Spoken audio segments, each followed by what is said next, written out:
لها اسكت خليها على الله. انا كنقول لهم باينه بحال لي يلاه نتزوج.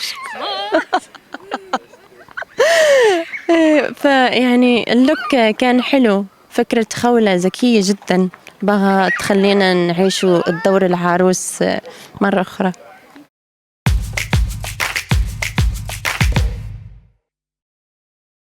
ما نخليهمش يكبروا الصراحة. أنا ضد فكرة ندير لهم كونت وداك الأفكار الويلي هادشي اللي بقى ليا.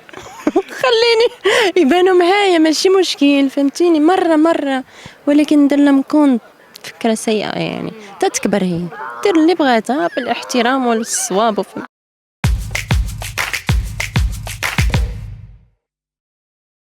الحمد لله. الحمد لله بحاول. الحمد لله وتبارك الله. اش نقولوا، راه دوزنا يعني دوزنا مع حكيم مع بناتي دابا ولاو هما كيدويو مغربي، كيفرحني حيت بغيتهم يتعلموا العربية، فهمتوني. عائلة حكيم الصراحة ما قصروش معانا.